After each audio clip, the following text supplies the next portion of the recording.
Jimmy Stewart was one of the most beloved actors of American history. He starred in comedies, dramas, mysteries, westerns, on film, stage and television. Stewart was a master of them all. He worked with directors as diverse as Frank Capra, Alfred Hitchcock, and John Ford. During his lifetime, his easily recognizable drawl coupled with a halting manner of speech was widely imitated, often to his own amusement.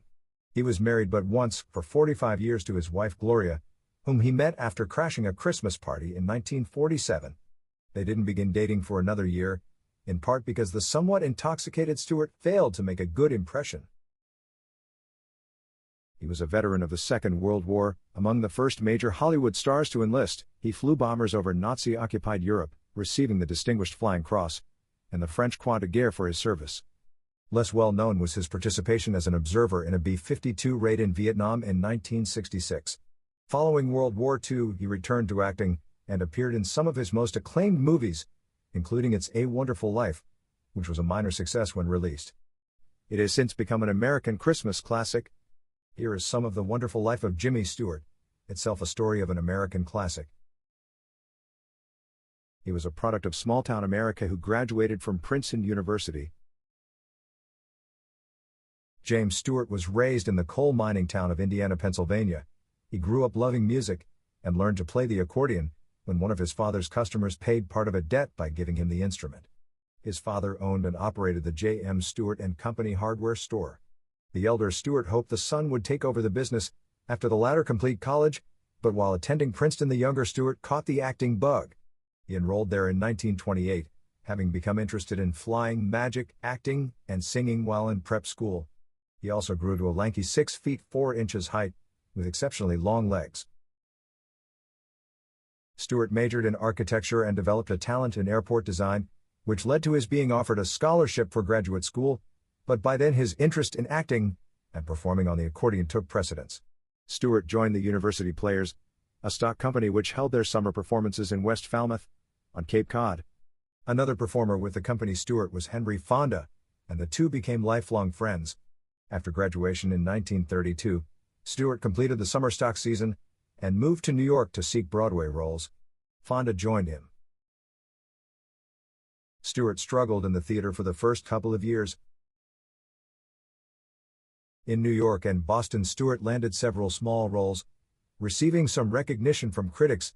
To supplement his meager income, he took a job as a stage manager in Boston, from which he was quickly fired. He returned to New York, where other plays for which he was hired ended after just a few performances. In 1934, he auditioned for and won the lead role in a play in which he portrayed a soldier victimized by yellow fever experiments. Positive reviews did not save the play, which folded quickly. Similar roles brought similar results. A talent scout by the name of Bill Grady was impressed by Stewart's acting and urged his client Metro-Goldwyn-Mayer into signing the young actor. Stewart's first appearance on film occurred before he signed the MGM contract, which was a 7-year deal. He appeared in Art Trouble, a comedy short starring Shemp Howard. Stewart's brief performance was uncredited. Upon arrival in Hollywood, his lanky appearance exaggerated his height, which limited available roles for the unproven actor. His first appearance in a Hollywood film was in 1935's The Murder Man, which starred Spencer Tracy as a newspaper writer and reporter. His role was ignored by critics, though the film was financially successful. The lack of suitable roles for him at MGM led to his being offered to other studios on loan. Stewart was in danger of becoming a bit player in Hollywood. Stewart's first success came in a film made at another studio. While at Princeton, Stewart met and befriended actress Margaret Sullivan. In the 1930s, Sullivan was a prominent actress on Broadway and wielded considerable influence in Hollywood, though she preferred to act on stage. She lobbied hard for Stewart to play her leading man in a film she was scheduled to make for Universal Studios. The film Next Time We Loved was a success with critics and the box office, with Stewart drawing mostly favorable reviews. The New York Times welcomed him to the roster of Hollywood's leading men. MGM took note and cast him in a movie starring Clark Gable. Though not a leading role, Stewart's performance again was praised by critics. In all, Stewart appeared in 7 movies filmed in 1936, mostly in smaller roles, though he held the lead role in what was then called a B picture. It was a commercial failure, despite its low production cost. His last performance that year was as the murderer in After the Thin Man. The film was the first sequel to the popular The Thin Man, and its success was guaranteed by the on-screen chemistry between stars Myrtle Loy and William Powell. Compared to those two, Stewart was still a second-string star, though the popularity of the film brought him exposure to the general public and mostly favorable reviews from critics. Stewart remained a relatively minor star until 1938. MGM continued to loan Stewart to other studios, and several films made in 1937-38 brought him critical approval, but little in the way of major stardom. That changed when director Frank Capra hired him to appear in a film made by Columbia Pictures, You Can't Take It With You. The film, in which Stewart played a leading role opposite co-star Jean Arthur, was a commercial success and won the Academy Award for Best Picture of the Year in 1938. On film, Stewart and Arthur shared comedic chemistry which rivaled that of Loy and Powell, and was noted by critics and audiences. Despite the success of You Can't Take It With You, Stewart followed it with 3 successive commercial failures in 1939, then Capra approached him again, this time for a role in which he would play a national senator. Jean Arthur was cast as his secretary and assistant in the film. Mr. Smith Goes to Washington was a smash hit when it was released, and Stewart's performance received high praise from critics. He also received his first nomination for the Academy's Best Actor Award, which in 1939 went to Robert Donat for his performance in Goodbye, Mr. Chips. Comedians began imitating his voice and vocal delivery in 1939. Between films, Stewart began delivering performances on radio broadcasts in 1939. Success of his films, His Next, Destry Rides Again was another hit, and the frequency of his radio appearances made his vocal style well known. It led it to being widely imitated by comedians and other wags. Stewart then resumed the roller coaster ride of his earlier career, with successful films followed by others poorly received. Despite the frequent flops, his performances were consistently praised. In 1940 he teamed with Cary Grant and Katharine Hepburn in The Philadelphia Story, a role for which he won the Oscar for Best Actor for 1940. Stewart did not believe he deserved the award, for several reasons. One was that his performance in the film was a supporting role, the lead belonged to Cary Grant. Secondly, he believed his performance in Mr. Smith Goes to Washington was superior, and the Academy acknowledged their error the preceding year by gifting him an Oscar. Thirdly, he believed his friend Henry Fonda deserved the award for his role in The Grapes of Wrath, and voted accordingly. He eased his conscience by giving the statue to his father, who displayed it in the hardware store in Indiana, Pennsylvania. Stewart did not want a daily reminder in his house of an award he believed he had not earned. Stewart joined the U.S. Army Air Corps nearly a year before Pearl Harbor. James Stewart came from a family which had served in the American military for generations. His ancestors fought in the American Civil War, and his father was a veteran of the American War with Spain and the American Expeditionary Force of World War I. Stewart eyed the situation in Europe and Asia warily, and in November 1940 he attempted to enlist in the U.S. Army. The Army found him too thin for their taste. 3 months later Stewart tried again, stressing his experience as an amateur pilot and the many hours he had logged in the air. In February the Army accepted him, and he was enlisted as a private and assigned to the Air Corps, though he was at the time nearly 33 years old. Because he was over the age limit for cadet training, Stewart relied on his degree from Princeton and his license as a commercial aviation pilot to apply for a commission in the Army Air Corps. On New Year's Day, 1942, he received his commission as a second lieutenant, United States Army Air Corps. Throughout 1941 Stewart made appearances for the benefit of the Army. He made no additional films, other than those made by the Army for recruiting and training purposes. His contract with MGM was temporarily suspended. In summer 1942 he was ordered to report to Albuquerque, New Mexico, to help train new pilots. Stewart believed that he was destined to spend the war using his celebrity to boost Army Air Corps recruiting, and he balked at the idea. Stewart's character was prominently displayed in his military career. When James Stewart entered the U.S. Army Air Force, his salary from MGM was discontinued. He received his Army salary beginning at $21 per month. From that meager amount he continued to pay his agent 10%, sending $2.10 monthly. At the Academy Awards ceremony in February 1942, he dressed in his uniform to present Best Actor Gary Cooper his award for his role in Sergeant York. His role for the Army Air Force first had him training pilots. Later he shifted to four-engine aircraft, flying bombers training bombardiers using the revolutionary Norden bomb sight. After training in the B-17 near Boise, Idaho, Stewart requested combat duty. In November 1943, Stewart, then with the rank of captain, led a group of 24 B-24H Liberator bombers to England, where they were assigned to the airfield at Tibenham. A measure of his fame at the time was a sardonic welcome broadcast from Berlin by the British traitor and Nazi propagandist Lord Haw-Haw. His first combat mission was a bombing raid on the German docks at Kiel.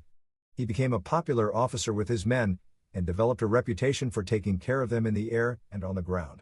By the end of 1943, Stewart commanded the 4 squadrons of the 445th Bomb Group, to which he was assigned. Stewart developed the reputation of being a pilot blessed with luck. On January 7, 1944, Stewart, then a major, was leading his group back to England, after a bombing mission over Germany when another group began to veer off course. When the errant group's leader ignored Stewart's warning, he chose to lead his group to follow them, giving them the added protection of his guns. Over 60 Luftwaffe fighters attacked the two groups. Several bombers were lost, including that of the leader of the errant group. Stewart's Liberator was in the thick of the fighting, but arrived safely in England. His leadership undoubtedly saved the lives of several airmen in the leading group, which otherwise would have faced the fighter onslaught alone. On another mission in late February, Stewart's Liberator was hit by German flak, severely damaging the aircraft. Stewart managed to fly the crippled bomber home, but upon landing the damaged fuselage broke in two. All members of his crew were uninjured. After inspecting the wreckage of his airplane, Stewart mused, "Somebody sure could get hurt in one of those damn things." Stewart flew 20 bombing missions in Liberators, before transferring to the 453rd Bomb Group based in Buckingham, where he was assigned as the operations officer. Though a staff position, he continued to fly as a co-pilot on several more missions in the group's lead aircraft. The 453rd flew B-17s. Stewart was regarded as a friendly though thoroughly professional officer. On one occasion, Major Stewart was informed that a group of enlisted men had an illegal keg of beer in the barracks, hidden under a blanket. Stewart entered the barracks, uncovered the keg and drew himself a beer. As he drank it, he addressed the men, saying, Now, it's been reported that there is a keg of beer somewhere where it's not supposed to be." After reminding the men of the seriousness of violating the regulations, he expressed confidence that they would do the right thing if the keg was found. He then finished his beer and left. Nothing else was said about the incident. On other occasions, Stewart was required to discipline the men for infractions, including leaving base without permission, fighting, and other incidents common to military life. He was considered to be fair, even by those men he was forced to fine or reduce in rank. He delivered many of the briefings which preceded missions, which the men found entertaining, even though they knew for many of them it would be their last. One of the men who remarked upon Stewart's abilities was Walter Matthau, then a radio man with the 453rd Bomb Group. Matthau said Stewart was marvelous delivering the briefings. Stewart remained in the Air Force Reserve until 1968. In April 1945, Stewart received his promotion to full colonel, assigned as the Chief of Staff for 2nd Air Division, a non-flying position. The war in Europe ended the following month. In September he returned to the United States, traveling on the ocean liner Queen Elizabeth, which had been converted to a troopship during the war. He was one of the millions returned to America in Operation Magic Carpet. To reporters and friends he downplayed his military service, and refused to attend formal events welcoming him home. To one he commented that thousands of men did far more meaningful things. He was transferred, at his request, to the Air Force Reserve. When Stewart returned to Hollywood, he had a section added to his contract, which forbade the studio from referring to his military service in connection with any of his movies. He seldom spoke of it himself. He allowed Life magazine to photograph his return to his family home in Indiana, Pennsylvania, but in Hollywood he ignored requests for interviews and welcome home parties. Much later, in semi-retirement, Stewart referred to World War II and his service therein as the greatest experience of his life. Today, Stewart's bomber jacket is on display in the National Museum of the United States Air Force at Wright-Patterson Air Force Base near Dayton, Ohio. Stewart returned to films in 1946 with one of his most beloved roles. Stewart's agent left the business during the Second World War, selling his contracts to the Music Corporation of America (MCA). The actor briefly considered remaining in Indiana, running the hardware store before signing with MCA, leaving MGM behind. During Stewart's absence from Hollywood, A Christmas Picture, based on the short story The Greatest Gift, was developed with Cary Grant in mind for the lead role. Ultimately, the project was dropped, and Grant made another Christmas film instead, The Bishop's Wife. Frank Capra, who had spent the war making training films, acquired the shelved project from RKO Studios. Capra had the script rewritten, significantly altering the story from the original. The scriptwriting was done by several writers, and the development was slow and difficult. Ego clashes were frequent and Capra was difficult to please. When Capra read the finalized version of the script, he immediately considered it perfect for his friend, Jimmy Stewart. Stewart's new agent at MCA, Lou Wasserman, accepted the role without consulting the actor, knowing Stewart would welcome the chance to work with Capra again. The script was about a small-town businessman named George Bailey and his encounter with an angel on Christmas Eve. It's a Wonderful Life was Jimmy Stewart's comeback vehicle. James Stewart was more than 5 years removed from a film set when he reported for work on It's a Wonderful Life.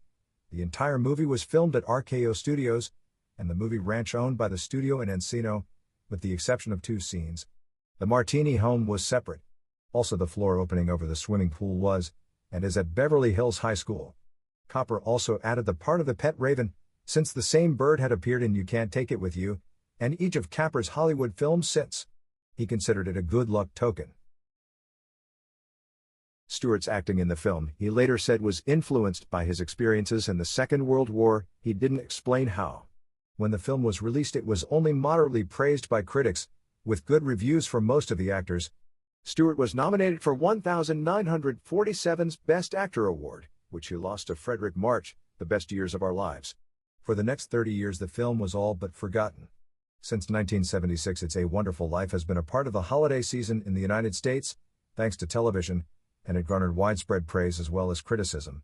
Stewart later named the film as his personal favorite movie in which he appeared. Stewart entertained doubts over his future in Hollywood in 1947.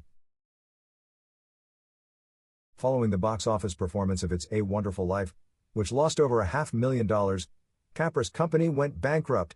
Stewart, dubious about his abilities on film, returned to radio. In July 1947 he was recruited to fill in the lead role of Elwood P. Dowd in the Broadway production of Harvey. The play was a hit from its opening in 1944, and Stewart's appearance was to allow the star time off for the summer. He received good reviews, and when the lead actor, Frank Fay, returned in August, Stewart agreed to fill the role again the following summer. Stewart's only film in 1947 failed to find an audience, though he remained in demand in Hollywood. The following year he made 4 feature films. One of them was the first of a collaboration with director Alfred Hitchcock. It was filmed on a single set, with continuous long takes averaging just under 10 minutes. 10 minutes was the length of film in a single canister. The actors had to be flawless with dialogue and movement. Stewart found the process stressful. The movie, Rope, did not perform well at the box office, and critics found Stewart was miscast. Though 2 of his 1948 films were successful, the other 2 were not, adding to his personal doubts. Stewart moved to the Western genre and found success. In 1949 Stewart starred in The Stratton Story, based on the life of former Major League pitcher Monty Stratton. Stratton lost his leg in a hunting accident, and wearing a wooden leg later made a comeback with a minor league team. It was for Stewart his biggest success since returning from the war. Stewart then learned that a film version of Harvey was in the works, and he lobbied for the role he had played successfully on Broadway. It was offered conditionally. Stewart was first required to appear in a Western, Winchester 73, a film he initially did not want to do. Lou Wasserman used his client's hesitation to create an innovative deal. The studio Universal agreed to a contract, which gave the actor a percentage of the profits from the film, rather than a salary. It also gave Stewart the right to select the director and approval of the cast. Stewart selected Anthony Mann to direct, and the cast included Rock Hudson, Shelley Winters, and Tony Curtis. The film was an enormous financial success for the time, earning Stewart $60,000, far more than his regular salary at the time. It also garnered high praise with the critics, and Stewart went on to mine the lucrative genre of Western films in the 1950s. He also received the lead role in Harvey. Stewart demonstrated his ability in several film genres in the 1950s. During the 1950s, Jimmy Stewart emerged as a major star in the popular American film genre of westerns. He made several movies in other genres as well, including Harvey. The latter was not as popular on release as it later became. As with Winchester 73, Stewart took part of the profits rather than a salary, and earned about $200,000 from the film, though he later disparaged his own acting. "I played him a little too dreamily, a little too cute," he said. The film made a profit, but it did not become popular until many years later, when television made it a classic. In 1954, he again worked with Alfred Hitchcock in Rear Window. The role required Stewart to remain in a body cast, confined for the most part to a wheelchair as he unraveled a murder mystery. Rear Window was the biggest film of 1954 in terms of box office earnings, topping some impressive competition. Look magazine's annual list of the most popular Hollywood stars for 1955 placed Jimmy Stewart at the top, overtaking John Wayne. That same year, Stewart appeared in the title role in The Glenn Miller Story, another popular success which brought critical praise as well. It also boosted the record sales of the late band leader 10 years after his death. Hollywood and Stewart supported the U.S. Air Force and its role in the Cold War. In the 1950s, the U.S. Air Force and the U.S. Navy competed for roles in delivering the atomic bomb to targets overseas. The Navy developed the Polaris missile system, the Air Force the land-based missiles and bombs delivered by aircraft. Strategic Air Command was a film made by Jimmy Stewart. In real life, Stewart remained an Air Force Reserve colonel, and during his required periods of service he was assigned to the Strategic Air Command. Through Stewart's own experience, and the full participation of the U.S. Air Force, the film depicted the life of Air Force pilots and administrators during the height of the 1950s Red Scare. Although it was one of Stewart's favorite productions, due to his personal closeness to the subject matter, the film left most critics unimpressed. The public was more kind, finding the innovative filming of aerial scenes impressive. The film, made in part to support the steadily rising Air Force budgets and the corresponding higher taxes they required, was the sixth highest grossing picture of the year. Film critic Bosley Crowther wrote that the plot of the film was inspired by World War II and Korean War veteran Ted Williams of the Boston Red Sox. The assertion was denied by nearly all involved in the film, including Stewart. It inspired two additional films depicting the Air Force's Strategic Air Command in a highly favorable manner, neither of which included Stewart. Stewart enjoyed portraying American heroes on film, real and fictional. In 1957, James Stewart was cast in the film, The Spirit of St. Louis. It was an opportunity for Stewart to portray his personal childhood hero, Charles Lindbergh. Lindbergh's 1927 solo flight from New York to Paris was what inspired Stewart's lifelong love of flying and airplanes. Stewart was 47 years of age when he took the role. Lindbergh was 25 at the time of his epic flight. Special techniques were used to make Stewart appear younger, including a blonde hairpiece, but the age difference was obvious in the film when references to the pilot's age were made. As was by then his habit, Stewart waived a salary in favor of collecting a percentage of the profits. In the end, there weren't any. The film was enormously expensive for the time, even at its original budget. By the time production was completed, it cost more than twice its original budget. It set a record for its opening at New York's Radio City Music Hall, but attendance fell upon general release. Critics greeted the film with mostly yawns. As one critic pointed out, attempting to build suspense during the long flight sequence was self-defeating. The whole world knew that Lindbergh had made it. The closing sequences at Paris showing his reception and his ticker tape parade in New York were footage from the real events of 1927, only 30 years earlier. Stewart became one of Hollywood's highest-paid actors in the 1950s. Through the decade of the 50s, Jimmy Stewart regularly appeared on lists of Hollywood's most highly paid actors. He was in the top 10 every year of the decade except 1951, and in 1955 he was the highest-earning Hollywood actor. His acceptance of residuals in lieu of salary brought him financial independence. In 1949 he purchased a Beverly Hills house, which he kept as his primary residence until his death. He and his wife Gloria raised 4 children there. 2 were sons from Gloria's previous marriage, whom he adopted, and together they had twin daughters. His friend Henry Fonda described the house being as comfortable as Jimmy, with a splash of style thrown in by Gloria. Stewart enjoyed building model airplanes, a hobby he took up in the early days in New York, and which he shared with Henry Fonda. Both men also enjoyed designing, building, and flying kites. They played golf together, and both avoided the bright lights and publicity of the Hollywood glamour scene in its heyday during the 1950s. Actor Gary Cooper was also a close friend. In 1961, Cooper was given an honorary Academy Award, which was accepted by Stewart on his friend's behalf. Stewart delivered a speech tinged with emotion, which alerted the public Cooper's illness was serious. Gary Cooper died of cancer less than 1 month later, at the age of 59. Stewart was a major philanthropist during his lifetime. Besides the money made during his film career, Stewart invested wisely over the years, becoming a millionaire many times over. He invested in oil wells, real estate, a pilot training facility, and a fledgling airline. The airline started as a charter service known as Southwest Airways, became a scheduled service after World War II, and was eventually acquired by Howard Hughes. Stewart also served on corporate boards for major corporations. A former Boy Scout, Stewart took an active role supporting Scouting, including as an adult Scout leader. He made commercials supportive of Scouting in the 1970s and 1980s, though he was never an Eagle Scout as is sometimes claimed. His philanthropy included the creation of the Jimmy Stewart Relay Marathon Race in 1982. The race was created to raise money for St. John's Health Center's Family Health and Development Center, and raised millions of dollars since its inception. Stewart also donated money to preserve or maintain landmarks in his hometown of Indiana, Pennsylvania. Most of his inglorious charity was given privately, in keeping with the manner in which he guarded his family and personal life.